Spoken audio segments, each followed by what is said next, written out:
Hi everyone. ఈ వీడియోలో మనము స్కోప్ ఆఫ్ వేరియబుల్ గురించి తెలుసుకుందాము. సో మనం ఫంక్షన్లో డిక్లేర్ చేసే వేరియబుల్స్ రెండు రకాలుగా ఉంటాయండి. ఒకటి గ్లోబల్ వేరియబుల్, రెండు local variable.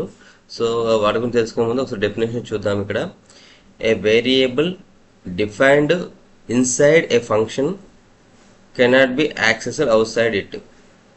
A variable defined inside a function cannot be accessed outside it. Every variable has a well-defined accessibility. The part of program where a variable is accessible can be defined as the scope of the variable. A variable can have one of the following two scopes. So మనము ఫంక్షన్లో declare చేసే variable ఏదైతే ఉంటుందో ఆ variable అనేది out side ఫంక్షన్లో ఎక్కడ కూడా మనము ఇన్వోక్ చేయలేము. సో మనం దాన్ని యాక్సెస్ చేసుకోలేము. సో ఇక్కడ మనకి వేరియబుల్స్ అనేది యాక్సెస్ చేసుకోవడానికి రెండు రకాలుగా డిఫైన్ చేయడం జరిగింది. ఏ వేరియబుల్ ఇన్సైడ్ యాక్సెస్ చేసుకోవచ్చు, ఏ వేరియబుల్ అవుట్ సైడ్ యాక్సెస్ చేసుకోవచ్చు అని చెప్పి ఆల్రెడీ పైథాన్లో డిఫైన్ చేయడం జరిగింది. సో ఈ యాక్సెస్ చేసుకునే వేరియబుల్స్ ప్రాసెస్ని మనము స్కోప్స్ అంటాం అనమాట. The part of the program where a variable is accessible can be defined as the scope of the variable. ఆ పర్టికులర్ యాక్సెస్ చేసుకునే పార్ట్ ఏదైతే ఉంటుందో ఆ పార్ట్ని మనము గ్లోబల్ స్కోప్ కానీ ఆర్ లోకల్ స్కోప్ కానీ అంటాం అనమాట. A variable that has global scope is known as a global variable. So మనము ఫంక్షన్కి సంబంధించింది ఎక్కడ యూజ్ చేస్తున్నప్పుడు మనం యాక్సెస్ చేసుకునే వేరియబుల్ గ్లోబల్ స్కోప్ వేరియబుల్ అనుకోండి, దాన్ని గ్లోబల్ వేరియబుల్ అంటాము. ఆర్ లోకల్ స్కోప్ అనుకోండి, లోకల్ వేరియబుల్ అంటాము. A variable that has global scope is known as global variable and a variable that has a local scope is known as a local variable. So global variable in Python, a variable that is defined outside any function or any block is known as a global variable. It can be accessed in any function defined onwards. Any changes made to the global variable will impact all the functions in the program where that variable can be accessed. So ఫంక్షన్కి సంబంధించిన దాంట్లో మనము function out సైడ్కి సంబంధించిన దాంట్లో ఇచ్చే variable ఏదైతే ఉంటుందో ఆ వేరియబుల్ గ్లోబల్ వేరియబుల్ అంటాము.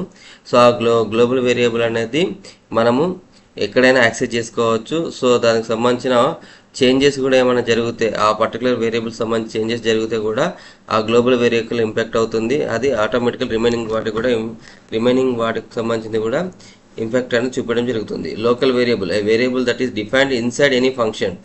Inside any function or block is known as a local variable. It can be accessed only in the function or block where it is defined. It exists only till the function execute. So local variable అంటే ఏంటంటే so మనము function declare చేసిన తర్వాత function రాసేటప్పుడు function inside ఫంక్షన్లో మనం ఇచ్చే variable ఏదైతే ఉంటుందో ఆ వేరియబుల్ లోకల్ వేరియబుల్ అవుతుంది అనమాట.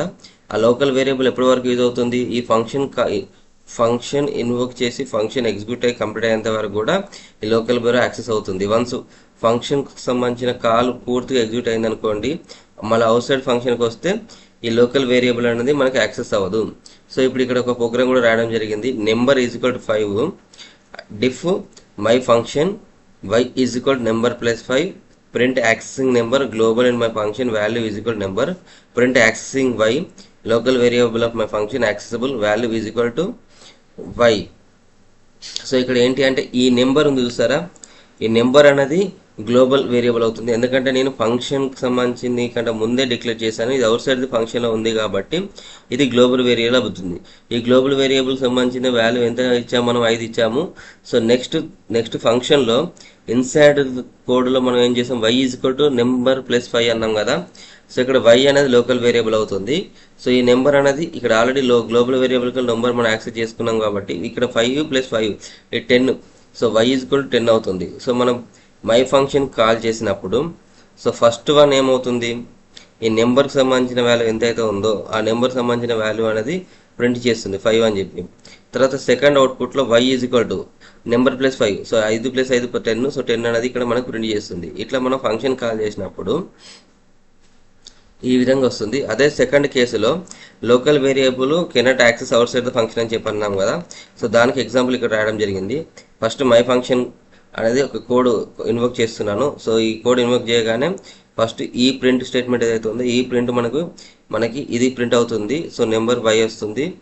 తర్వాత సెకండ్ వన్ ఇది ప్రింట్ అవుతుంది. ఈ లైన్ ప్రింట్ అయిన తర్వాత మూడోది ఇక్కడ నేను ఏం చేశాను, print accessing number out side my function. Out side function ఏం చేశాను ఇక్కడ, so already out side function నెంబర్కి సంబంధించింది.